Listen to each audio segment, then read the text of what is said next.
Saludos hermanos, en Dios nuestro Padre y en su Hijo unigénito.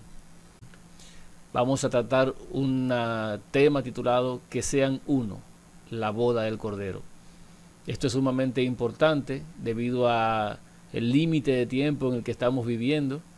Voy a compartir estas cosas para aquellos que aún tienen interés de encontrarse con el esposo, los que aún tienen interés de llegar a la presencia de Dios, los que todavía anhelan una patria mejor, la patria celestial. Mi nombre es Eddie Sánchez. Siempre que haya una oportunidad de recibir el cumplimiento de una promesa de Dios, estaré atento y esperaré. Esto no es vergüenza, ya que la esperanza no avergüenza. Romanos 5:5.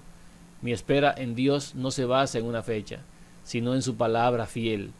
Lamento que los que no son entendidos se hayan desviado de la verdad y hayan cambiado y torcido la palabra de Dios. Cada vez que haya una oportunidad la voy a publicar por si alguien oye y desea hacer suya también esta esperanza. Nadie tiene derecho a reclamar hacia mi persona porque nada le he quitado ni le he pedido nada. Creer o no creer es propio de cada quien y cada quien debe afrontar su fe. Pero no he visto a nadie que haya esperado, aunque no haya recibido, que esté en vergüenza delante de Dios. Y Dios no se avergüenza de llamarse Dios de ellos. Eso está en Hebreos 11, del 13 al 16. Y lo vamos a leer. En Hebreos 11, del 13 al 16 dice: conforme a la fe, murieron todos estos sin haber recibido lo prometido, sino mirándolo de lejos y creyéndolo, y saludándolo, y confesando que eran extranjeros y peregrinos sobre la tierra. Porque los que esto dicen claramente dan a entender que buscan una patria, pues si hubiesen estado pensando en aquella de donde salieron, ciertamente tenían tiempo de volver, pero anhelaban una mejor, esto es, celestial, por lo cual Dios no se avergüenza de llamarse Dios de ellos, porque les ha preparado una ciudad. Hermanos, realmente a nadie le he quitado nada, nadie tiene por qué reclamarme nada. Simplemente he estado compartiendo mi esperanza. Y no es una palabra de Eddie Sánchez, sino que viene presentada con todo un conjunto de elementos y de pruebas que determinan la razón por la cual estoy esperando en un momento determinado del tiempo de Dios. Siempre que haya una fiesta de Dios es una buena oportunidad para que Dios manifieste en ella lo que es su plan de redención. Por eso las dejó instituidas, para que nosotros participemos del gozo de la esperanza. Vamos, hermanos, entonces a ver lo que es la boda o lo que es la unión con el Hijo de Dios. Juan 17, del 1 en adelante. Estas cosas habló Jesús, y levantando los ojos al cielo dijo: Padre, la hora ha llegado. Glorifica a tu Hijo, para que también tu Hijo te glorifique a ti, como le has dado potestad sobre toda carne, para que dé vida eterna a todos los que le diste. Y esta es la vida eterna, que te conozcan a ti, el único Dios verdadero, y a Jesucristo a quien has enviado. Yo te he glorificado en la tierra, he acabado la obra que me diste que hiciese. Ahora, pues, Padre, glorifícame tú al lado tuyo, con aquella gloria que tuve contigo antes que el mundo fuese. He manifestado tu nombre a los hombres que del mundo me diste. Tuyos eran y me los diste, y han guardado tu palabra. De esta parte quiero resaltar que el lema nuestro, porque es el Evangelio eterno, es el versículo 3, y esta es la vida eterna. Conocer a Dios y conocer al Hijo de Dios es la vida eterna. Los que andan todavía en misterio, que no conocen a Dios, ni pueden explicarlo porque es imposible para ellos, ya que su misterio es algo que no se puede explicar y nunca se podrá explicar, porque el día que llegue a explicarse dejaría de ser misterio.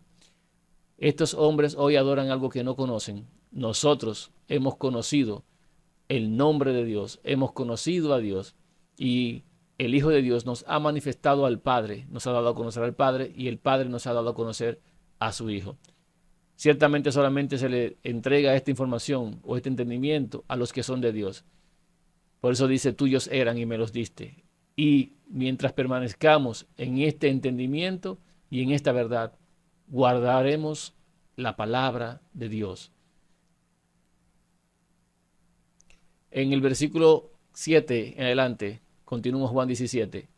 Ahora han conocido que todas las cosas que me has dado proceden de ti, porque las palabras que me diste les he dado, y ellos las recibieron, y han conocido verdaderamente que salí de ti, y han creído que tú me enviaste. Yo ruego por ellos, no ruego por el mundo, sino por los que me diste, porque tuyos son, y todo lo mío es tuyo, y lo tuyo mío, y he sido glorificado en ellos. Y ya no estoy en el mundo, mas estos están en el mundo, y yo voy a ti. Padre Santo, a los que me has dado, guárdalos en tu nombre, para que sean uno, así como nosotros. Cuando estaba con ellos en el mundo, yo los guardaba en tu nombre. A los que me diste, yo los guardé, y ninguno de ellos se perdió, sino el hijo de perdición, para que la escritura se cumpliese. De este Juan 17, del 7 al 12, resaltamos que realmente los discípulos habían conocido que él era hijo engendrado, nacido de Dios. No era el segundo Dios de la Trinidad, ni el tercero, ni era un gran ángel, ni era un gran profeta, no. Era el hijo engendrado de Dios en los días de la eternidad. Y realmente los discípulos creyeron que Dios había enviado a su hijo al mundo, como dice Juan 3:16. El Hijo de Dios, sabiendo esto, no ruega por los que son del mundo, ruega por los que son de Dios, porque ese pecado en contra del Hijo de Dios y de Dios no es perdonado, y por eso no se pide por ese pecado de negar al Hijo de Dios. Solamente se pide por los que son de Dios, que han conocido a Dios y al Hijo. Por eso no ruega por el mundo. Eso lo dice en el versículo 9. Ciertamente lo del Padre es del Hijo y lo del Hijo es del Padre, porque ellos son los dueños de todo. El Hijo de Dios iba a partir hacia su Padre, pero le dice a su Padre en el versículo 11, y esto es algo que tenemos que ir tomando primera vez, para que sean uno.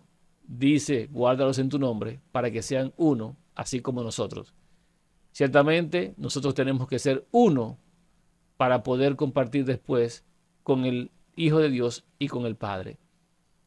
El Hijo de Dios estuvo guardando a sus discípulos mientras estuvo con ellos, pero hubo uno, el hijo de perdición, que se perdió. Juan 17, 13 al 19 en esta ocasión.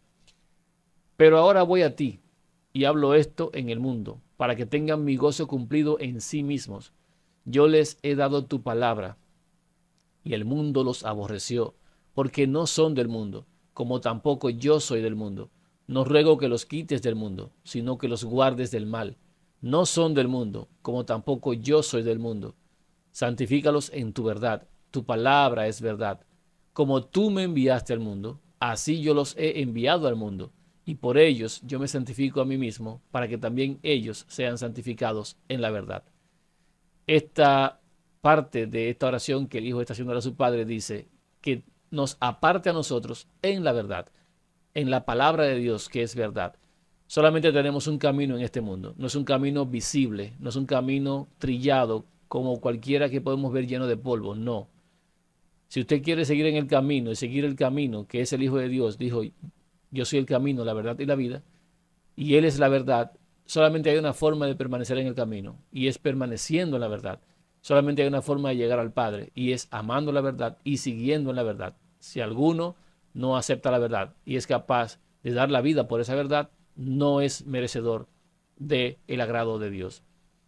Ahora el Hijo de Dios envía a los que son de la verdad para que vayan al mundo a predicar esa verdad.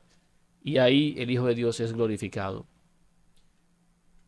Juan 17, del 20 al 23. Mas no ruego solamente por estos, sino también por los que han de creer en mí por la palabra de ellos, para que todos sean uno, como tú, oh Padre, en mí y yo en ti, que también ellos sean uno en nosotros, para que el mundo crea que tú me enviaste. La gloria que me diste yo les he dado, para que sean uno, así como nosotros somos uno, yo en ellos y tú en mí, para que sean perfectos en unidad, para que el mundo conozca que tú me enviaste y que los has amado a ellos, como también a mí me has amado. Dice el Hijo de Dios que no ruega solamente por los discípulos, apóstoles, sino que también está rogando por todos aquellos que tengan la misma fe que ellos, con los que le crean a ellos, con los que entiendan el mensaje que fue depositado en ellos por parte del Hijo de Dios. Las mismas palabras que el Padre le dio al Hijo, el Hijo le dio a los discípulos, y es la misma palabra que nos ha dado a nosotros hoy. El Hijo de Dios rogó por nosotros, para que nosotros también en este tiempo seamos uno, así como los discípulos llegaron en un momento a ser uno. Que así como el Padre y el Hijo en propósito y en todo son uno, y escudriñan todo entre ellos, así también nosotros seamos uno. La unidad a la que se refiere aquí, según el versículo 23, es yo en ellos y tú en mí, para que sean perfectos en unidad. El Hijo de Dios en nosotros es la esperanza de gloria. El Padre estuvo en el Hijo reconciliando al mundo consigo mismo. Ahora el Hijo en nosotros nos lleva a su Padre. Todo esto para que nosotros demos un testimonio fuerte acerca del Padre y del Hijo. Por eso dice, para que el mundo conozca que tú me enviaste. Porque nadie que conozca esta verdad se quede en silencio, sino que se la comunica a los demás. Y el mundo tiene que entender que Dios tiene un Hijo y lo envió a este mundo. Y que los que creen en el Hijo de Dios tienen vida eterna. Versículo 24 al 26, otra vez. Padre, aquellos que me has dado, quiero que donde yo estoy, también ellos estén conmigo, para que vean mi gloria que me has dado, porque me has amado desde antes de la fundación del mundo. Padre justo, el mundo no te ha conocido, pero yo te he conocido, y estos han conocido que tú me enviaste, y les he dado a conocer tu nombre, y lo daré a conocer aún, para que el amor con que me has amado esté en ellos, y yo en ellos. Ciertamente, Dios le entregó a aquellos que han creído en Él a su Hijo. Ciertamente Dios ha amado a su Hijo desde el principio, pero también amó al mundo. Pero el mundo no conoció al Hijo de Dios. Y el mundo tampoco conoció a Dios. Pero los que han creído, estos han conocido a Dios. Y esa es la vida eterna. El mundo no conoce hoy quién es Dios. Menciona a un Dios, pero no sabe quién es. Ese Dios al que ellos mencionan y adoran es el enemigo de Dios, que ha ocupado el lugar de Dios y ha ocupado el lugar del Hijo de Dios. Ahora debemos conocer al Padre y al Hijo, y tenemos que entender claramente que a quien esperamos para que habite en nosotros es al Hijo de Dios, como dice el versículo 26, y yo en ellos. En Colosenses 1, del 26 al 27, nos aclara un poquito más esto. El misterio que había estado oculto desde los siglos y edades, pero que ahora ha sido manifestado a sus santos, a quienes Dios quiso dar a conocer las riquezas de la gloria de este misterio entre los gentiles, que es Cristo en vosotros, la esperanza de gloria. No es un tercer Dios en nosotros, no es un Dios desconocido en nosotros, no es un tal espíritu en nosotros, sino que es el Hijo de Dios en nosotros, como dice Gálatas 4:6, y por cuanto sois hijos, Dios envió a vuestros corazones el Espíritu de su Hijo, el cual clama Abba Padre. El Hijo de Dios en nosotros es lo que nos hace ser uno con el Hijo y nos hace ser uno con el Padre. Nosotros tenemos que entender que la unión es el Padre en el Hijo en nosotros, nosotros en el Hijo. A esto es a lo que se le llama el matrimonio. La unión entre nosotros y el Hijo de Dios es un matrimonio que el Padre autoriza, legaliza y prepara a fin de llevarnos adoptados a la familia del cielo. ¿Cuántos señores tenemos entonces? ¿Cuántos señores hay para nosotros? 1 Corintios 8, del 5 al 7. Pues aunque haya algunos que se llamen dioses, sea en el cielo o en la tierra, como hay muchos dioses y muchos señores, para nosotros, sin embargo, solo hay un Dios, el Padre, del cual proceden todas las cosas y nosotros somos para Él, y un Señor, Jesucristo, por medio del cual son todas las cosas y nosotros por medio de Él. Pero no en todos hay este conocimiento. Ciertamente para los discípulos existía solamente un Dios, el Padre, y solamente tenían un Señor. No tenían dos dioses, ni tenían dos señores. Nadie puede tener y servir a dos dioses, ni puede servir a dos señores, porque amará a uno y aborrecerá al otro. Tiene que tener uno de cada cosa, un solo Dios y Padre, y un solo Señor. Por lo tanto, no en todos hay este conocimiento. Los que no tienen este conocimiento no son de Dios. Los discípulos estaban claros y sí eran de Dios. Ellos habían conocido al Padre y habían conocido al Hijo. Y habían conocido que Dios había enviado a su Hijo. y sabían que el Hijo iba a estar en ellos. Esto fue lo que ellos creyeron. Pero repito, no en todos hay este conocimiento. ¿Qué tenemos entonces? En Efesios 4, del 4 al 6, nos dice: un cuerpo y un espíritu, como fuisteis llamados también a una misma esperanza de vuestra vocación.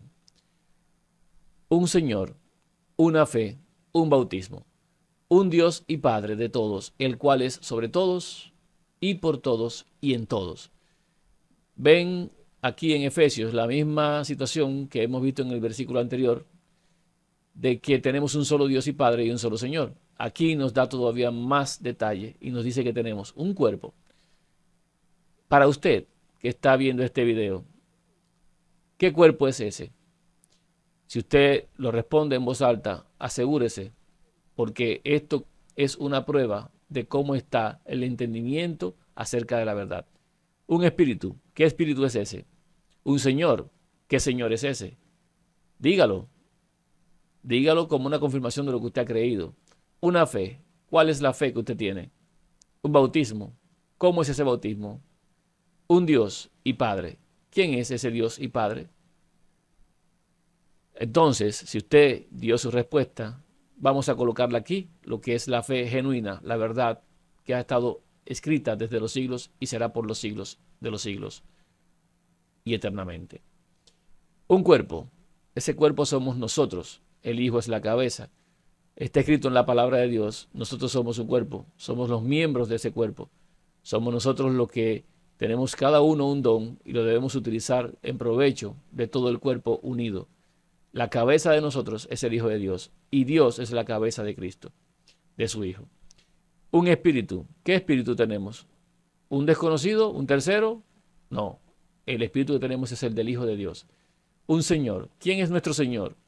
El Hijo de Dios. Solamente tenemos un Señor que es el mismo espíritu, nuestra cabeza.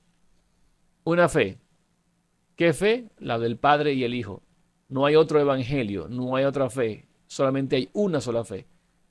El Padre y su Hijo, no hay más. Un bautismo. El único bautismo, inmersión en el nombre del Hijo de Dios. Solamente en nombre del Hijo de Dios es el bautismo. No en nombre de la Trinidad ni ninguna otra cosa rara ni extraña por ahí. No es por aspersión, no es extraña. Es inmersión en el nombre del Hijo de Dios, creyendo que Él es el Hijo de Dios. Y un Dios y Padre, que también es el Dios y Padre de nuestro Señor. Con esto tenemos aquí declarado Efesios 4, ¿qué es lo que tenemos? Si usted lo dijo correctamente, no tenga temor entonces. Ha entendido y ha aprendido bien. Continuemos. La boda del Cordero. Lo que hemos leído anteriormente acerca de que sean uno es justamente lo que tiene que ver con la boda del Cordero. El Cordero se va a tener que hacer uno con aquellos que son de Él, para que puedan escuchar su voz, para que puedan entender el mensaje, para que puedan levantarse de la muerte. Aquellos que Dios le dio son los que el Hijo le va a dar vida. Dice que el Padre le ha dado potestad de que le dé vida a aquellos que Él le dio. Entonces, vamos a ver de qué manera es la boda del Cordero. En 1 Corintios 6, 15 al 17 dice: ¿no sabéis que vuestros cuerpos son miembros de Cristo? ¿Quitaré pues los miembros de Cristo y los haré miembros de una ramera? De ningún modo. ¿O no sabéis que el que se une con una ramera es un cuerpo con ella? Porque dice, los dos serán una sola carne. Esto es matrimonio, hermanos. Cuando el hombre deja a su padre y a su madre y se une con su mujer y los dos se hacen uno solo, los dos serán uno. Eso es matrimonio. No un papel firmado estratégicamente por negocio, por interés o por satisfacer los deseos de los mundanos o requerimientos del mundo. Desde que un hombre tiene una relación con una mujer, es esposo de ella, se junta y se hace uno con ella. Dice aquí que el que se une con una ramera, se hace uno con ella. Entonces, porque la palabra de Dios declara, los dos serán una sola carne. ¿Cómo es el matrimonio con el Hijo de Dios? Pero el que se une al Señor, un espíritu es con Él. Nosotros tenemos que tener el espíritu del Hijo de Dios en nosotros. Y de esa forma estamos matrimoniados, casados, unidos con el Señor. Entonces tenemos que entender que nuestro Señor es el Espíritu. como dice 2 Corintios 3:17, porque el Señor es el Espíritu. Entonces tenemos que ser uno con Él. Eso fue lo que el Hijo de Dios le pidió a su Padre. Padre, que ellos sean uno, como tú y yo somos uno. Padre, tú en mí, yo en ellos y ellos en mí. Porque el Hijo de Dios recibió el Espíritu de su Padre en ocasión de su bautismo, que descendió sobre el Hijo en forma de corporal como de paloma, de tal manera que simbolizaba la mansedumbre y la humildad del Hijo de Dios y el trabajo que iba a desempeñar. El ave que descendió es la presencia del Padre en el Hijo, y esa presencia del Padre lo guió al desierto para ser tentado. Entonces, en esa ocasión, el Padre se unió a su Hijo. Ahora es necesario que el Hijo se haga uno con nosotros y nosotros uno con el Hijo. Pero, ¿por qué habla de una ramera aquí? El que se une con una ramera. ¿Y por qué habla del matrimonio con el Hijo? ¿Nos casamos con el Hijo o nos casamos con una ramera? ¿Qué elegimos nosotros? Segunda de Corintios 3:17 nos dice claramente, porque el Señor es el Espíritu, y donde está el Espíritu del Señor, allá hay libertad. Si nos casamos con el Señor, somos libres. Tenemos un Señor de libertad. Él es libertad. Conocemos la verdad, que es el Hijo de Dios, y la verdad nos hace libres. Pero si nos casamos con una ramera, ¿qué seremos? Apocalipsis 17:5 dice, y en su frente un nombre escrito, un misterio, Babilonia la grande, la madre de las rameras y de las abominaciones de la tierra. Se refiere claramente a todas las enseñanzas erróneas que han entregado por todo el mundo las religiones. La madre de las rameras, la Iglesia Católica Apostólica Romana, y las demás rameras pequeñas, todas aquellas que han bebido vino con ella, las que han hecho acuerdos con ella y las que se han unido a ella, se han hecho rameras. ¿No saben que la Escritura dice que el que se une con una ramera se hace uno con ella? Bueno, hermanos, tenemos la decisión. O nos unimos a la verdad, que es el Hijo de Dios, o nos unimos a la mentira de las rameras y las abominaciones de la tierra. Ese es el matrimonio que tenemos que elegir. Apocalipsis 14:4 habla acerca del último tiempo, diciendo, estos son los que no se contaminaron con mujeres, pues son vírgenes. Estos son los que siguen al Cordero por donde quiera que va. Estos fueron redimidos de entre los hombres como primicias para Dios y para el Cordero. No se contaminaron con mujeres, no se contaminaron con iglesias, hijas de la madre ramera. No se unieron a rameras, no se hicieron uno con las rameras. ¿Con quién se hicieron uno? Siguieron al Cordero, que es la verdad, por donde quiera que va. ¿Con quién se unieron? Con el Cordero. Son del Cordero, le pertenecen al Cordero, como dice el mismo Hijo de Dios en su oración del principio. Padre, aquellos que me has dado, quiero que los guardes. Tuyos eran y me los diste. ¿A quién le entregó el Padre a su Hijo? A los que creen en el Hijo, a los que siguen al Cordero, a los que quieren hacerse uno con el Cordero, los que esperan al esposo o al novio, en este caso todavía, para tener una unión con él. En el mundo son pocos los que están esperando esta unión, están más pendientes de estar unidos con el mundo, que es lo mismo que unirse con la ramera. Este asunto que estamos tratando es de vital importancia para discernir con quién es que estamos unidos o con quién nos queremos unir, con la muerte o con la vida. Veamos. Apocalipsis 11, del 1 al 2 dice, entonces me fue dada una caña semejante a una vara de medir y se me dijo, levántate y mide el templo de Dios y el altar y a los que adoran en él. Pero el patio que está afuera del templo déjalo aparte y no lo midas, porque ha sido entregado a los gentiles y ellos hollarán la ciudad santa 42 meses. ¿Qué hay aquí? ¿Ustedes creen que el Hijo de Dios puede casarse o unirse con alguien sin saber si realmente le va a corresponder? ¿Acaso no hay que hacer una revisión para determinar quién es que ama a Dios y quién no? ¿Quién cree en Dios y en su Hijo? ¿Quién anhela vivir en la patria celestial? Porque recuerden que lo que tienen en la frente, los que son de Dios, según Apocalipsis 14:1, es el nombre del Padre y el nombre del Hijo. Y según Apocalipsis capítulo 3, versículo 12, dice que tendrán el nombre del Padre en la frente, el nombre del Hijo y el nombre de la ciudad, la Nueva Jerusalén, que desciende del cielo de Dios. Por lo tanto, hay que ver si realmente pertenecen a Dios o no para podérselo llevar. Tiene que haber un juicio investigador previamente. Ese juicio investigador determina si realmente aquellos que son para salvación están listos para ella. No puede llevárselos primero y después allá en los cielos indagar si realmente debían estar allá. No, debe indagarse desde aquí. Por eso es que hay que medir, hay que revisar a los que adoran en el templo, hay que revisar la ciudad, hay que medirlo. ¿Y qué significa medirlo? ¿Y cómo es esa boda? ¿Quiénes son los que son parte de esa boda? En Apocalipsis 21, del 9 al 12, vemos las medidas que son arrojadas después de pasar ese censo. Aquí vemos las medidas. Allá en el capítulo 11 se manda a medir. ¿Qué significa? Verifica quiénes son los que pueden recibir el sello. Ahora, aquí sabremos quiénes son aquellos que pueden recibir ese sello. Quiénes son los que son medidos. Vino entonces, dice el Apocalipsis 21, 9 al 12, vino entonces a mí uno de los 7 ángeles que tenían las 7 copas llenas de las 7 plagas postreras y habló conmigo diciendo, ven acá, yo te mostraré la desposada, la esposa del Cordero. ¿Por qué habla desposada, esposa del Cordero? Porque esto ocurre después de que ya las 7 copas han sido derramadas. Por lo tanto, ya es esposa, ya ha sido rescatada. Y entonces ya aquí se puede saber quiénes son los que forman o conforman esa santa ciudad. Y me llevó en el espíritu, dice el versículo 10, a un monte grande y alto y me mostró la gran ciudad santa de Jerusalén, que descendía del cielo de Dios, teniendo la gloria de Dios, y su fulgor era semejante al de una piedra preciosísima, como piedra de jaspe, diáfana como el cristal. Tenía un muro grande y alto con 12 puertas, y en las puertas 12 ángeles, y nombres inscritos, que son los de las 12 tribus de los hijos de Israel.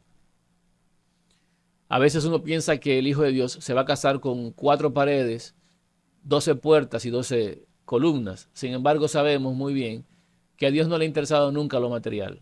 A Él le interesa las personas, le interesan los seres creados, le interesamos nosotros. Por lo tanto, esto es una simbología de quiénes son los que componen la santa ciudad. Empezando desde aquí. Las puertas son los 12 hijos de Israel, los 12 hijos de Jacob. Estamos hablando de Rubén, Manasés, estamos hablando de Neftalí, Simeón, cada uno de los hijos de Israel. 12 puertas, 12 tribus de los hijos de Israel. Apocalipsis 21, 13 al 16 sigue diciendo, al oriente 3 puertas, al norte 3 puertas, al sur 3 puertas, al occidente 3 puertas.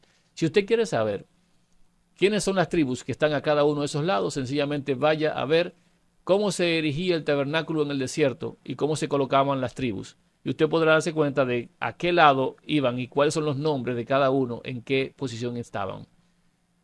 Seguimos en el versículo 14. Y el muro de la ciudad tenía 12 cimientos, o sea, 12 columnas, y sobre ellos los 12 nombres de los 12 apóstoles del Cordero. Entonces, las columnas que componen esa ciudad son los 12 apóstoles. Son los que dejaron las columnas establecidas de la verdad cuando el Hijo se las entregó. Aquellos que debían permanecer con el estandarte levantado. Versículo 15. El que hablaba conmigo tenía una caña de medir de oro para medir la ciudad, sus puertas y su muro. ¿Se acuerdan, hermanos, de Apocalipsis 11? En Apocalipsis 11 mandan a medir la ciudad, el templo, medirlo. El patio de afuera no se mide, pero dentro de la ciudad hay que medir. ¿Para qué medir? ¿Qué es medir? Medir es juicio, es un juicio. Cada vez que nos entregan la verdad de que Dios tiene un hijo, automáticamente la persona va a juicio. Si procede conforme a la verdad, entonces va a salvación. Si no acepta la verdad, va entonces a perdición. No recibe sello. Entonces, para medir la ciudad se utiliza una caña de medir. Esa caña de medir es la verdad, el evangelio eterno. Y cada una de las verdades que proceden de la boca de Dios. Cada una de ellas es una medición para cada uno de nosotros. Y todos aquellos que pasan la prueba, entonces llegan a formar parte de esos muros. Ahora, la ciudad, dice el versículo 16, se halla establecida en cuadro, o sea, es un cuadrado, y su longitud es igual a su anchura. Por lo tanto, tenemos un cuadrado perfecto. Y él midió la ciudad con la caña, o sea, con la vara de juicio, 12.000 estadios. Si la longitud, la altura y la anchura de ella son iguales, y usted toma 12.000 y lo multiplica por, o sea, la longitud por la anchura, se va a dar cuenta que 12.000 por 12.000, verifique cuánto le da. Verifique cuánto le da 12.000 por 12.000. A ver quiénes son los que componen el muro. y midió su muro, 144 codos de medida de hombre, la cual es de ángel. 144.000, porque son 12.000 por 12.000. 144.000. Estamos hablando aquí de que los 144.000 son el muro, por eso se llaman reparadores de portillo, reparadores de muro, porque uno llama al otro y de esa forma se edifica encima de lo ya edificado, los cimientos. Pero mire cada cual cómo edifica, no sea cosa que coloque hoja, hojarasca o heno, que cuando venga el fuego de la prueba pueda permanecer lo que cada quien coloque sobre el cimiento. Ahora, las 12 puertas son los 12 hijos de Israel o de Jacob. Las 12 columnas son los 12 apóstoles. Y los muros de 144 codos son los 144.000, o sea, 12.000 por 12.000. Tenemos las medidas que se pidieron en el capítulo 11 de Apocalipsis. Los 144.000 son los últimos que han de ser escogidos en el mundo a través de la verdad, después de pasar el juicio de Dios, que es la vara de la verdad, el evangelio eterno y las palabras que salen de la boca de Dios. Tenemos la santa ciudad, la nueva Jerusalén, que es la esposa del Cordero, donde están los que componen esto. Además, la ciudad tiene el sol, que es el Padre, usted lo puede seguir leyendo en Apocalipsis, y tiene la lumbrera, que es el Hijo, que son los que están siempre en la ciudad. Por lo tanto, hermanos, esa ciudad es la esposa del Cordero. Todos los que han aceptado la verdad que están mencionados aquí, especiales dentro de los especiales. Esa es la esposa del Cordero. Ahora, la cena de las bodas del Cordero tienen que efectuarse en un momento dado. Las cenas de las bodas del Cordero. El instante en el cual el Cordero tiene que llegar para hacerse uno con su esposa es la cena. Es el momento apropiado e indicado para unirse a su esposa, hacerse uno con ella, como pidió en el capítulo de Juan que habíamos leído al principio, que ellos sean uno, lo dice varias veces. Yo en ellos, lo dice varias veces. La gloria de Dios para nosotros es que el Hijo en nosotros, lo dice varias veces.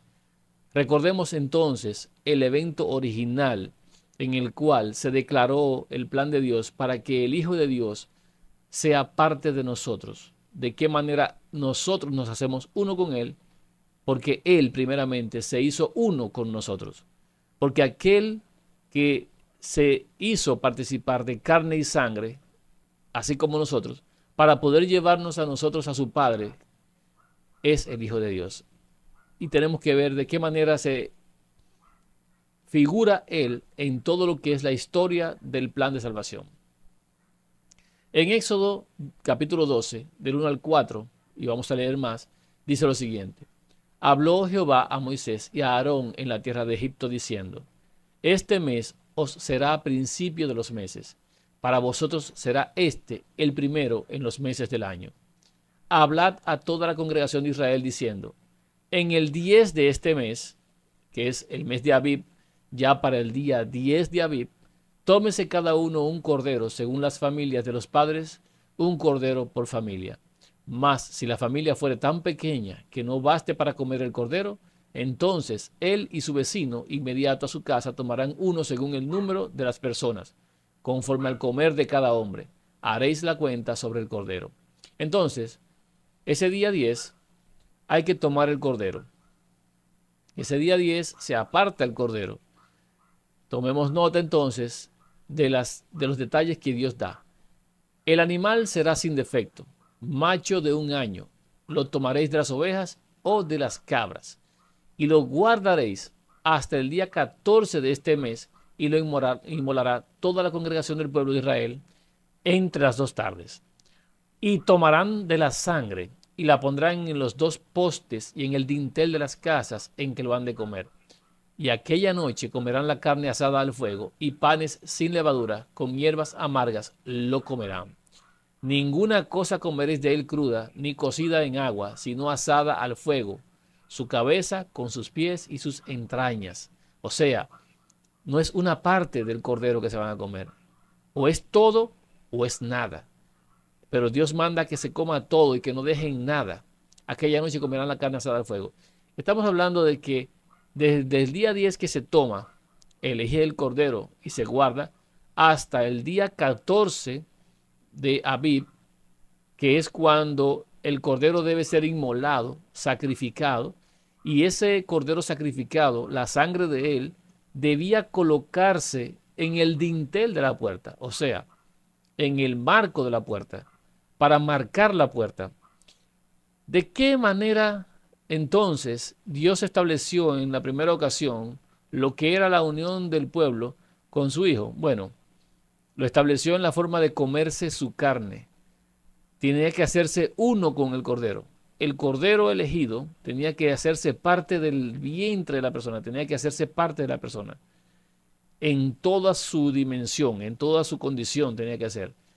Ahora, el cordero se inmolaba, se sacrificaba el 14 de Abib entre las 2 tardes, o sea, a eso de las 3 de la tarde, y la sangre entonces de ese cordero se colocó en el dintel.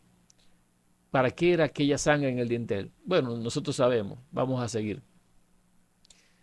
El día 15 de Abib, entonces, como dice la Escritura, tenía que comerse, dice en el versículo 8, y aquella noche, o sea, aquella noche después de sacrificarlo, claro está, y tenían que asarlo, claro está. Entonces tenían que, después de sacrificarlo, poner la sangre, asarlo, y después entonces el 15 comerlo. Era el 15 cuando se comía el cordero. El momento de la Pascua era el 14. Pascua significa sacrificio. Por lo tanto, el momento de la muerte del cordero era el 14 a eso de las 3 de la tarde. Pero comérselo era el día 15. Se hacía uno el cordero con la persona el día 15. Seguimos. Éxodo 12 del 10 al 13. Ninguna cosa dejaréis de él hasta la mañana. Y lo que quedare hasta la mañana lo quemaréis en el fuego. Y lo comeréis así. Ceñidos vuestros lomos, vuestro calzado en vuestros pies, y vuestro bordón en vuestra mano, y lo comeréis apresuradamente, es la Pascua de Jehová. Pues yo pasaré aquella noche por la tierra de Egipto, y heriré a todo primogénito en la tierra de Egipto, así de los hombres como de las bestias, y ejecutaré mis juicios en todos los dioses de Egipto, yo Jehová. Y la sangre os será por señal en las casas donde vosotros estéis, y veré la sangre y pasaré de vosotros. Y no habrá en vosotros plaga de mortandad cuando hiera la tierra de Egipto. Aquí hay mucho que aprender, hay mucho que entender. Número 1, nos tenemos que comer o participar del Hijo de manera completa. No es solamente una parte de la verdad, no es solamente un meñique de la verdad, no. Es toda la verdad que tenemos que consumir. Tenemos que tener toda la verdad, no solamente una parte. Si tenemos un poquito de mentira, eso debe ser consumido en fuego. Nada puede quedar para después. Tiene que ser la verdad solamente. Pero ese día había una urgencia. La urgencia era que iban a salir apresurados. Por eso les dice, ceñidos vuestros lomos, o sea, vestimenta adecuada para salir, vuestro calzado en vuestros pies, porque no iban a perder el tiempo buscando los pares de zapatos o sandalias para poder salir. Iban a perder tiempo si se iban a dejar eso para después. Tenían que estar listos para partir. Y vuestro bordón en vuestra mano. El bordón era en este caso un bastón donde estaban registrados la genealogía. Y lo comeréis apresuradamente, o sea, coman porque se van. Coman porque van a salir. Esto es lo que iba a pasar esa noche, que Dios iba a pasar por la tierra de Egipto y le iba a herir a Egipto, iba a destruir todo primogénito y a todos los dioses de Egipto. Pero la carne que se comieran no era lo que les daba vida. La sangre que colocaban en la parte exterior de la puerta era lo que les daba o les preservaba la vida. Porque si no estaba la sangre allí, el que estaba dentro no iba a tener vida. La sangre era la que prevenía que la muerte entrase. Era por esa sangre que eran marcados o sellados. Era la sangre que hacía que ese pueblo fuera uno con Dios. Porque si no, entonces todo aquel que estaba contra Dios tenía que morir. Cuando Dios ve la sangre, lo que hace es que ve a su hijo y pasa de largo y no hace ningún tipo de daño. Ve a aquel que da vida, al que es la vida, y pasa de largo.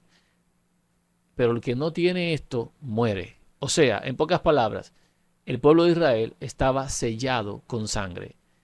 Estaba sellado para vida. No le podía pasar nada al que hiciera caso del mandato de Dios. Entonces el 15 de Abib, que es lo que dice aquí, en esa noche se comían el cordero de manera apresurada, listos para partir, y a medianoche ocurre entonces la muerte de los primogénitos. Si alguien no estaba con la sangre en el dintel de su puerta, moría también el primogénito de esa casa. O sea, la razón para no perder la vida era tener la sangre, pero si no tenía la sangre, entonces moría. No se refería al comer la carne del cordero, sino se refería a la marca de sangre. La sangre es la que es la vida del cuerpo. ¿Dónde vemos nosotros algo parecido? En Ezequiel 9:6 dice: matad a viejos, jóvenes y vírgenes, niños y mujeres, hasta que no quede ninguno. Pero a todo aquel sobre el cual hubiere señal, no os acercaréis, y comenzaréis por mi santuario. Comenzaron, pues, desde los varones ancianos que estaban delante del templo. Hermanos, en esta ocasión no podemos poner sangre en el dintel de la puerta. No podemos, porque aquí en Ezequiel 9, la señal que tienen que tener es directamente el espíritu del Hijo en la persona. Porque si no lo tiene, entonces va a morir, porque no es parte del pacto. Esto que es la sangre es el primer pacto, el pacto en la sangre de animales. Ahora vamos a continuar. En Apocalipsis 7:3 dice, diciendo: no hagáis daño a la tierra, ni al mar, ni a los árboles, hasta que hayamos sellado en sus frentes a los siervos de nuestro Dios. ¿De qué manera serán sellados? Si ya la sangre del Hijo fue derramada, no tenemos que matar corderitos y marcar puertas. Ahora tenemos que ser marcados nosotros, porque habla en la frente, no en el dintel de la puerta. El conocimiento de Dios, el afianzamiento en esa verdad que hemos conocido, es lo que nos prepara para recibir el Espíritu. El hecho de aceptar la verdad y bautizarse en el nombre del Hijo nos hace ser hijos, y por cuanto somos hijos, tenemos que esperar el Espíritu del Hijo para nosotros. Hasta que no tengamos ese Espíritu, no se pueden soltar los vientos. Hasta que no tengamos ese sello, las trompetas no pueden sonar. Hasta que no tengamos ese sello, como pasó en los días atrás de la tierra de Egipto, no seremos libertados de Babilonia. Otro caso, también bien declarado en Apocalipsis capítulo 9, versículo 4, es cuando dice, en la quinta trompeta: y se les mandó que no dañasen a la hierba de la tierra, ni a cosa verde alguna, ni a ningún árbol, sino solamente a los hombres que no tuviesen el sello de Dios en sus frentes. Hermanos, estoy hablando de una repetición. Lo que fue antes volverá a ser. Por eso Dios mandó a que se narrara cada vez que se tenía la reunión para lo que es la Pascua, en el mes de Abib, se narrara lo que fue el Éxodo. Dice Dios que contaran esto a todos los hijos, y cuando los hijos preguntaran qué es esto, le dijeran que es la mano poderosa de Dios, que en el tiempo de Israel en Egipto pasó, y Dios hirió a los egipcios y dejó con vida a los del pueblo de Israel. Nosotros tenemos que entender que en este tiempo Dios actúa igual, pero ahora no es por sangre de animal, no es por una renovación de pacto con sangre de vino y pan sin leudar, no. Ahora tiene que tener el sello, y el sello es el Hijo en nosotros, la esperanza de gloria. Ese es el matrimonio que debe efectuarse. El Hijo en nosotros y nosotros en el Hijo, como el Hijo pidió, que seamos uno. De esa manera no seremos destruidos. Éxodo 12, 26 al 29 en esta ocasión. Y cuando os dijeren vuestros hijos: ¿qué es este rito vuestro? Vosotros responderéis: es la víctima de la Pascua de Jehová, el cual pasó por encima de las casas de los hijos de Israel en Egipto, cuando hirió a los egipcios y libró nuestras casas. Entonces el pueblo se inclinó y adoró. Y los hijos de Israel fueron e hicieron puntualmente así, como Jehová había mandado a Moisés y a Aarón. Y aconteció que a la medianoche, Jehová hirió a todo primogénito en la tierra de Egipto, desde el primogénito de Faraón que se sentaba sobre su trono, hasta el primogénito del cautivo que estaba en la cárcel, y todo primogénito de los animales.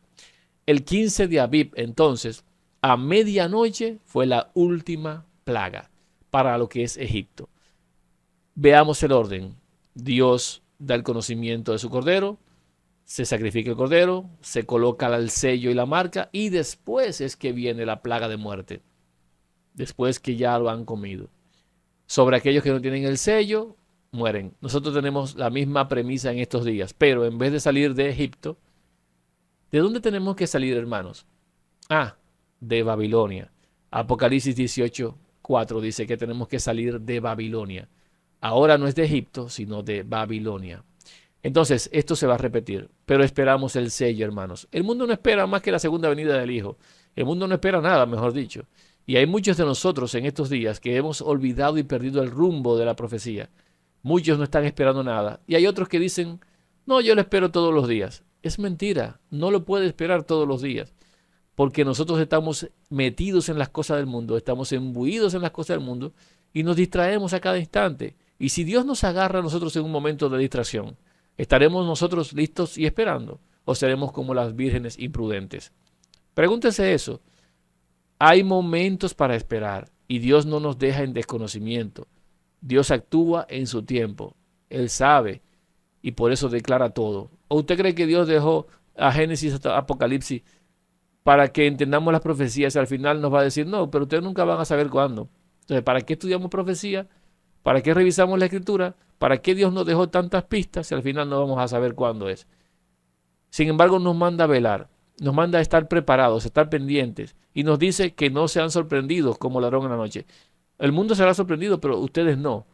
Entonces nos manda a velar y ahora me van a decir a mí que nadie puede saberlo. No, por favor, seamos un poquito más inteligentes y sabios. Dios dejó todo esto para nosotros. No hará nada Dios sin manifestárselo a sus siervos, los profetas. Hermanos, si hay una oportunidad, vamos a proclamar a todo pulmón, como todo aquel que tiene una trompeta en la mano, que la oportunidad está a las puertas. No nos podemos quedar callados, porque entonces vendrá el Señor a la hora que nosotros no esperamos y nos pondrá con los hipócritas. Entonces la última plaga fue el 15 de Abib a la medianoche, para que el pueblo de Dios saliera el 15 en la mañana. La cena del Hijo de Dios, entonces, es esa cena en la cual el Hijo de Dios se hizo uno con el pueblo de Israel en Egipto.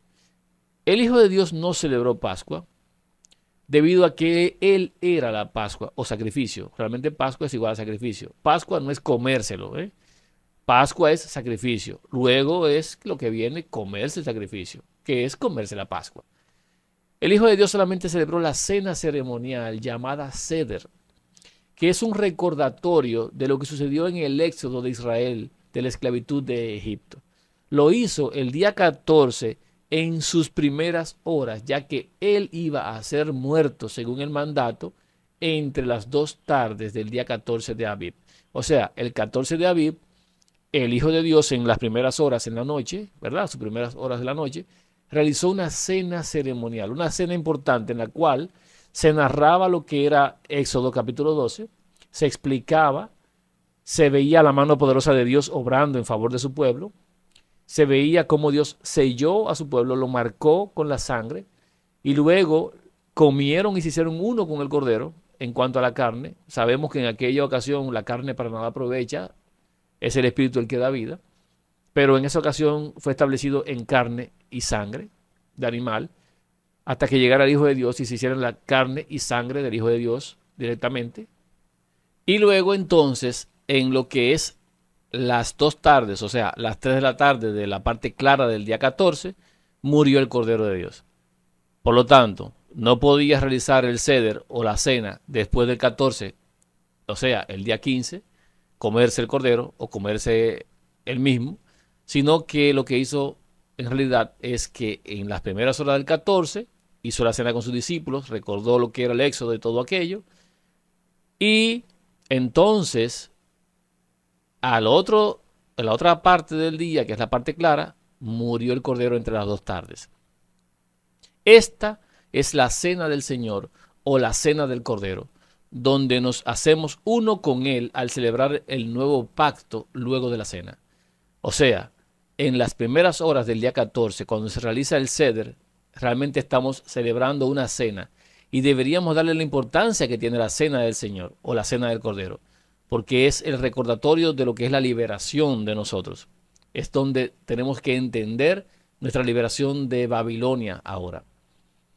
Nosotros nos hacemos uno porque en esa ocasión, ya al realizar el nuevo pacto, cuando nosotros tomamos el vino y comemos el pan sin levadura, nos hacemos uno con Él, porque Él entra en nosotros. Eso es un pacto de promesa o una confirmación del primer pacto, ahora en el segundo pacto, diciéndonos que nosotros vamos a participar de su Espíritu, pero nos dejó con la sangre ya del Hijo de Dios y con la carne del Hijo de Dios. Ciertamente, la carne y la sangre de este mundo no nos puede llevar a la vida eterna, pero el Espíritu sí da vida. Así que esperamos la redención, la adopción de estos cuerpos terrenales, la transformación y la mente del Hijo en nosotros, que es el Espíritu del Hijo en nosotros. Y este sería ya lo que es el pacto que vamos a tener para toda la eternidad.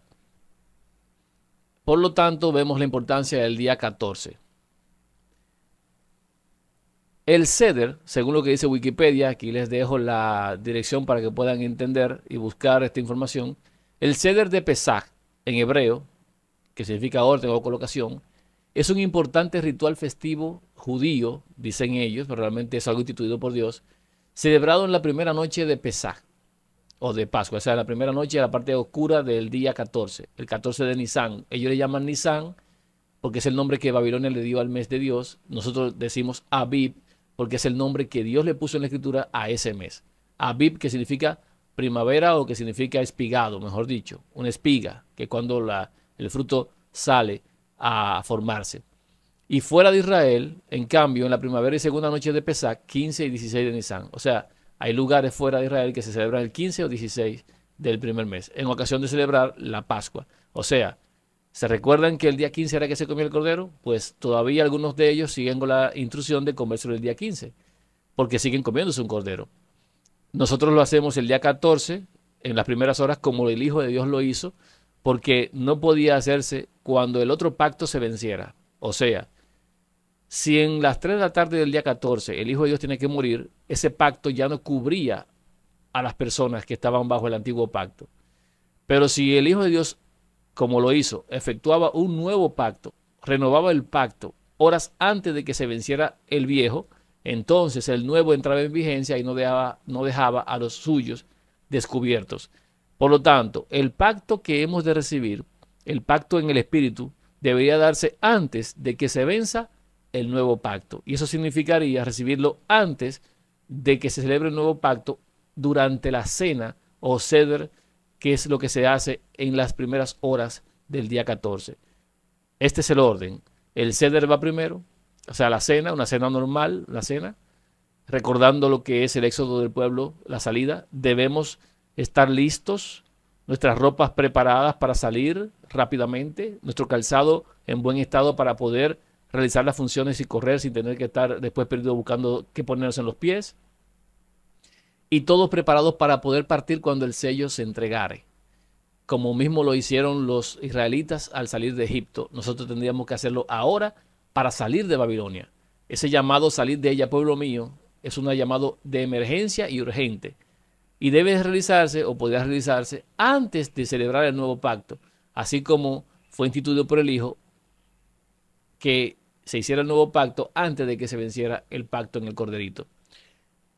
Entonces, ahí habla de unas discrepancias en el calendario lunar hebreo y el calendario gregoriano, que es solar. El calendario hebreo es lunisolar, o sea, mezcla de lunar y solar. El gregoriano es puramente solar. Entonces, de acuerdo a los cambios que han hecho en los días y en las fiestas, pues ellos cambian la fiesta, puede caer en el mes de abril o puede caer en el mes de marzo. Esto es el Seder de Pesaj. En este año cayó en abril porque ahí hubo un Adar 2 o un segundo Adar, que es un mes que se agrega como compensación por el retraso del cumplimiento de los meses de 30 días que ahora son de 29, algunos. Y además porque la Tierra dura 365 días y 6 horas en darle la vuelta alrededor al Sol. Entonces se agrega un mes más. Y este año hubo que hacerlo. También es un año bisiesto para el calendario gregoriano. Seguimos. La cena del Hijo de Dios. Con esto estamos. El propósito de Dios es que seamos uno con su Hijo. Por esto envía el Espíritu de su Hijo, según Gálatas 4:6, a los que son hijos por haber creído el Evangelio eterno.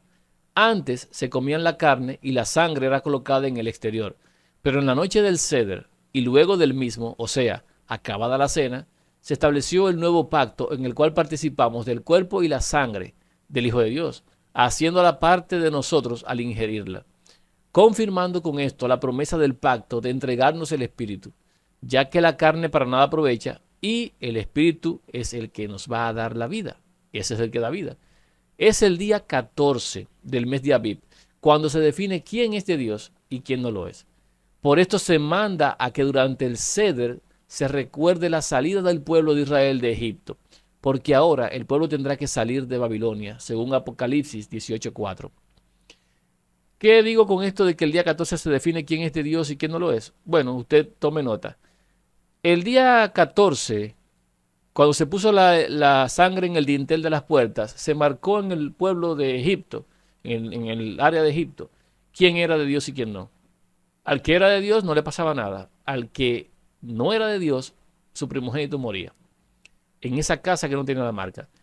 Cuando los discípulos, los que estaban celebrando la renovación del pacto, ese día 14 también, unos comieron dignamente lo que era el nuevo pacto, pero hubo uno que no comió dignamente el nuevo pacto porque lo comió el pan mezclado con el vino.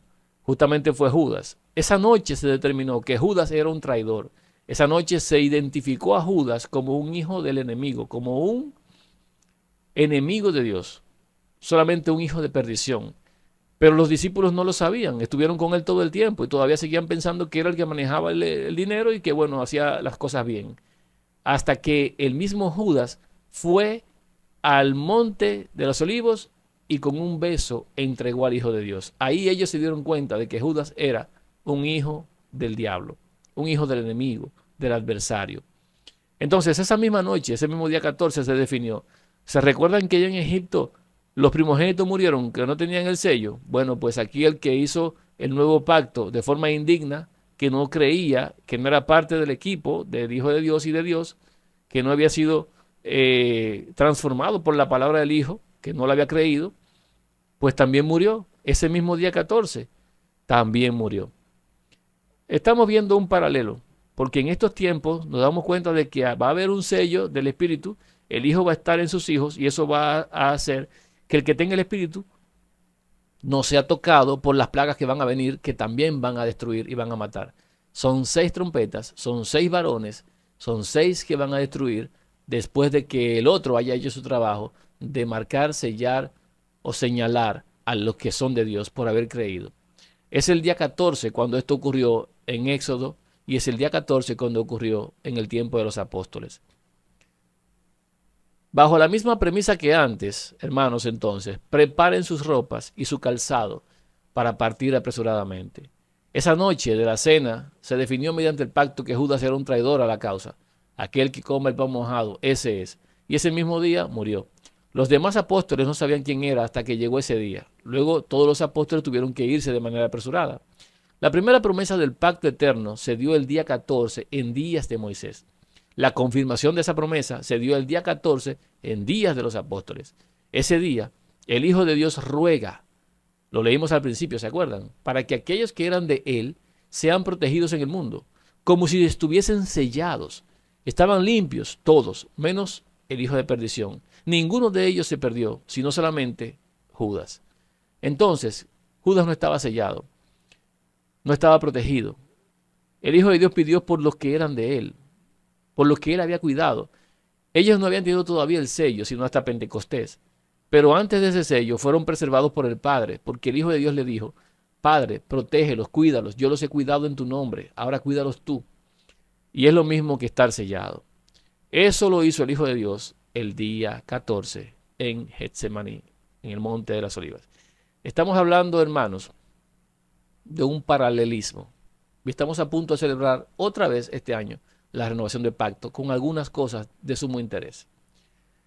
En la profecía y en las parábolas encontramos que debe realizarse una separación de los del mundo y los de Dios. Por ejemplo, uno tomado, otro dejado, como dice Mateo 24:40. 5 vírgenes prudentes y 5 insensatas, como dice Mateo 25, del 1 al 13. El siervo inútil que es echado fuera al crujir de dientes porque tuvo los dones, el conocimiento y no lo utilizó, no lo repartió, no lo entregó para hacer más fruto, según dice Mateo 25, 14 al 30. Siervo inútil, fuera también, desechado. Ovejas a la derecha, cabritos a la izquierda. Mateo 25, al 31 al 46. Dice cuando el Señor venga en las nubes con sus santos ángeles, pero no puede ser después de los 1000 años, hermanos. No puede ser, porque antes de eso el Hijo de Dios ya había venido, los que son de Él se levantan de la tumba, son transformados y Él se los lleva. Los demás se quedan aquí muertos. Y después vuelven a la vida después de los 1000 años. O sea que aquí en esta parábola está hablando de justamente el momento de la selección. Unos sí y otros no. Señalado y sin señal. Ezequiel 9. Pon una señal, a los que no tienen señal, mátalos, ancianos, niños, mujeres, todos, no perdone ninguno. Sellado y sin sello. Apocalipsis 7:3. Los que tienen el sello, no les pasa nada. El que no tiene sello es atormentado. Hay otro en Mateo 22, del 12 al 13, que dice, sin vestido de boda. ¿Cómo tú entraste aquí? Dice el padre de la familia que había organizado la boda, sin tener vestido de boda. ¿Cómo tú entraste sin creer en mi hijo, sin tener la justicia de él? ¿Cómo tú estás aquí? No, para afuera. Entonces hay un escrutinio, hay una revisión, hay un juicio para determinar quién es y quién no es. Pero todo eso tiene que ocurrir antes de que se suelten los vientos, antes de que venga la muerte, así como pasó en los días del Éxodo, antes de que pasara el ángel de la muerte, tenía que tener un sello en la casa, los hijos de Dios. Antes de que viniera la muerte, tenía que estar el pacto realizado en tiempos del Hijo de Dios cuando vino la primera vez, etcétera, etcétera. Vamos a ver uno de estos casos, que es el de las 5 vírgenes prudentes y las 5 insensatas. Porque tenemos que entender cuándo ocurre la división. La división ocurre después de los 1000 años, ocurre cuando el Hijo de Dios viene en las nubes, ya después que todo ha sido destruido, cuando se ata Satanás, o cuándo ocurre la división. Cuando el Señor venga. Cuando venga por segunda vez o cuando venga por tercera vez, porque va a venir 2 veces más. O será durante las bodas. ¿En qué momento se tiene que hacer la división? Según estas parábolas que estamos viendo aquí, que usted puede analizar y revisar, se hacen cuando se viene a tomar cuenta, cuando el esposo viene, cuando las bodas están para celebrarse, porque es en ese momento, no después, sino en ese momento, no antes, sino en ese momento, cuando se define quién es de Dios y quién no lo es. Esa es la revisión.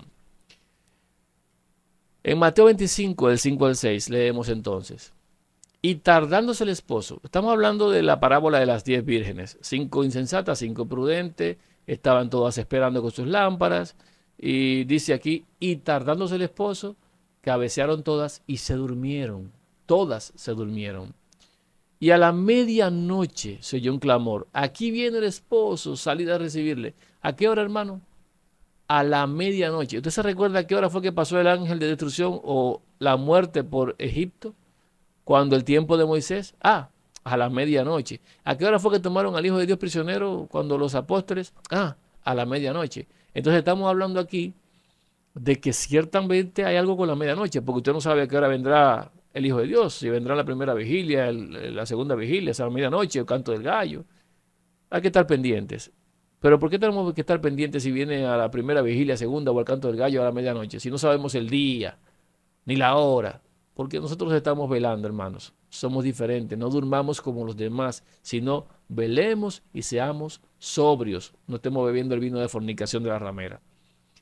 En 2 de Pedro 3:9 dice, el Señor no retarda su promesa, según algunos la tienen por tardanza, sino que es paciente para con nosotros, no queriendo que ninguno perezca, sino que todos procedan al arrepentimiento. ¿Qué estamos viendo aquí? Dice arriba, y tardándose el esposo. ¿Usted cree que el esposo se tarde? ¿De qué manera se puede retrasar una boda? Si falta un invitado, no se retrasa. Si falta el novio o falta la novia, la boda no se realiza todavía. Pero si están el novio y la novia, se realiza la boda. ¿De qué manera puede Dios retrasar la boda, sino más bien diciéndole a su hijo, todavía no, no vayas? Y nosotros tomamos esa espera por tardanza. Cada vez que nosotros vamos a esperar el Espíritu y no lo recibimos, según la profecía marca, y no lo recibimos, decimos, no, no es ahora. ¿Qué entendemos? Se está tardando, esto se está tardando. Y por eso podemos irnos a dormir, pero hay un problema. Cuando nos llamen, porque el Señor ya viene, cuando nos avisen, cada vez que nos avisan, tenemos que estar listos, con las lámparas listas, preparadas y con aceite. Porque si nos quedamos sin aceite, seremos 5 vírgenes imprudentes. Pero si estamos atentos y vamos cada vez que haya que ir, entonces estamos atentos a la profecía y a la palabra de Dios. No es que sea tardanza. Lo que pasa es que Dios, para poder salvarnos, oigan esto, tuvo que retardar el tiempo del desastre, el tiempo de la muerte, la retrasó para que nosotros podamos entrar. Es lo que dice ahí, no queriendo que ninguno perezca, sino que todos procedan al arrepentimiento. Pero hay otra cita todavía más interesante, que es esta. Porque aquellos días, según dice Marcos 13, del 19 al 20, porque aquellos días serán de tribulación cual nunca ha habido desde el principio de la creación que Dios creó hasta este tiempo, ni la habrá. Y si el Señor no hubiese acortado aquellos días, nadie sería salvo. Mas por causa de los escogidos que Él escogió, acortó aquellos días. ¿Ustedes se dan cuenta qué día fue que acortó? No fue los días de la profecía de la bestia. No fue los días de la profecía de los 2 testigos de Apocalipsis 11. No, eso tiene su tiempo completo. ¿Qué fue lo que Dios acortó? Acortó los días de tribulación. Ahí lo dice, usted lo puede leer mejor que yo. Acortó los días de tribulación, o sea, son menos días de tribulación. Si Dios hubiese enviado a su hijo a la boda hace 3 años, hermanos, muchos de los que hoy se van a salvar no se hubiesen salvado. Es más, ninguno se hubiese salvado, porque ¿quién aguanta un tiempo tan difícil como ese que se narra aquí? Ahora, ¿de qué manera se acortan los días de tribulación? Bueno, diciéndole al hijo, que es el esposo, no vayas todavía, ve al final. Ellos van a creer que tú te tardas, van a irte a esperar y tú no vas a llegar. Eso fue lo que pasó con las vírgenes. Estaban esperando, pero él no llegó cuando ellas estaban esperando. El tiempo se les extendió, pero fue mejor que se les extendiera, porque si se hubiese llegado antes, imagínense, hermanos, tal vez ni siquiera ellas se hubiesen salvado con todo lo que iba a venir después. Ahora, si Dios no acorta el tiempo de tribulación, no se salva nadie. Por eso no podemos tomar como tardanza el hecho de que el Hijo de Dios todavía no haya sido puesto y colocado como el Espíritu en nosotros. Tenemos que esperar el momento y no podemos desfallecer, tenemos que estar atentos y preparados. Tenemos que ser 5 vírgenes prudentes, porque es el tiempo de la división durante las bodas, y aquí habla de la medianoche, ya lo hemos visto. Por eso, esto tiene una hilación perfecta. Tardándose el esposo, que no es tardanza, sino que es preservación de la vida de nosotros los escogidos, de aquellos que han creído, y de esa manera, cuando el Señor venga, podremos entrar a las bodas con Él y ser parte de Él y Él de nosotros. En 1 Corintios, hablando acerca de la cena o ceder, es importante entenderla porque tenemos que celebrarla este año. ¿Qué debemos hacer? ¿Qué es comer la cena? Unas personas tomaron la cena del Señor como si fuese la Pascua. Pascua no es cena del Señor, pero tampoco Pascua es el nuevo pacto. Son cosas distintas las tres. La Pascua era el sacrificio del cordero que se hacía antes. El nuevo pacto es tomar la sangre, que es el vino, y el pan sin levadura, que es el cuerpo del Hijo de Dios, sin pecado. Lo que es realmente aquel que por nosotros se hizo pecado, no cometió pecado. Entonces tenemos que comer la cena con la levadura, sin levadura, con panes sin levadura, no con la vieja levadura. Y vemos ahí que son cosas distintas. Pascua, muerte del Cordero. Nuevo pacto, el que es la confirmación de la esperanza de Cristo en nosotros, del Hijo de Dios en nosotros. Y la cena, que es el preámbulo o una comida que se hace antes, en la cual se habla del Éxodo, se recuerda lo que se pasó allí, comían hierbas amargas, o sea, lechugas que son un poco amargas, con sal, que simbolizaban las lágrimas del pueblo de Israel en la esclavitud, la amargura, que eran las hojas aquellas amargas, por eso se come con hierbas amargas, y comían estas cosas para entender lo que era el yugo de la esclavitud y la alegría después, porque se hacía una cena, una cena ya mucho más concentrada, una cena buena, a lo que uno llama buena, ¿verdad? Que era la alegría de haber sido rescatada de esa esclavitud. Ahora, después de eso es que viene la renovación del pacto. Así fue como el Hijo de Dios lo hizo. Entonces dice Pablo en 1 Corintios 11, al 20 al 26, dando un detalle. Cuando pues os reunís vosotros, esto no es comer la cena del Señor. O sea, el ceder, el reconocimiento de lo que fue el Éxodo. Porque al comer, cada uno se adelanta a tomar su propia cena. No tienen concepto, hermanos, de lo que pasó en Éxodo. Esta gente que lo que quiere es hartarse el estómago, dice aquí. Y uno tiene hambre y otro se embriaga. Pues ¿qué? ¿No tenéis casas en que comáis y bebáis? ¿O menospreciáis la iglesia de Dios y avergonzáis a los que no tienen nada? ¿Qué os diré? Os alabaré. En esto no os alabo. Porque yo recibí del Señor lo que también os he enseñado, que el Señor Jesús, la noche que fue entregado, tomó pan, y habiendo dado gracias, lo partió y dijo, tomad, comed, esto es mi cuerpo que por vosotros es partido. Haced esto en memoria de mí. Asimismo tomó también la copa, después de haber cenado, diciendo, esta copa es el nuevo pacto en mi sangre. Haced esto todas las veces que la bebiereis en memoria de mí. Así, pues, todas las veces que comiereis este pan y bebiereis esta copa, la muerte del Señor anunciáis hasta que Él venga. ¿Vieron allí? La noche que fue entregado, día 14, Él estaba cenando con sus discípulos.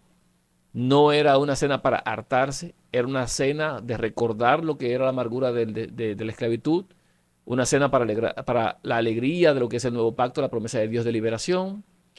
Ese día el Hijo de Dios, después de cenar, dice, después de cenar, tomó pan, tomó la copa y realizó el nuevo pacto, el día 14 después de haber cenado. Entonces hay un evento primero que es la cena, que es el momento en el cual se determina quién es quién, y el nuevo pacto, que es el momento en el cual nosotros hacemos el pacto de la esperanza de redención, de que vamos a recibir el sello o el Espíritu. En un momento dado, el Espíritu vendrá y no tendremos que realizar el nuevo pacto, porque será el sustituto de ese nuevo pacto.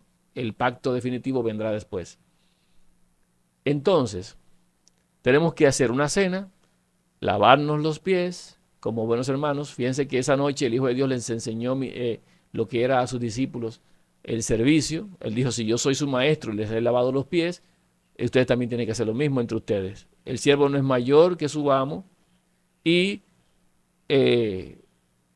uno no es mayor que su señor. O sea, el siervo no es mayor que su señor.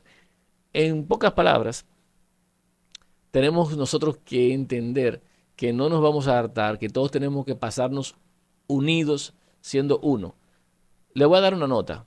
Le hemos dicho antes que el espíritu o el sello no se va a entregar un día de santa convocación, porque las personas van a estar haciendo cosas diversas, pueden estar trabajando, pueden estar haciendo cualquier otra cosa, durmiendo, no sé.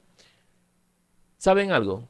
El día 14 del mes de Abib no es un día de santa convocación, porque ese día, si ustedes se dan cuenta, al Hijo de Dios lo llevaron de aquí para allá, al Sanedrín, lo llevaron a varios sitios y todo lo demás, porque no era un día de santa convocación.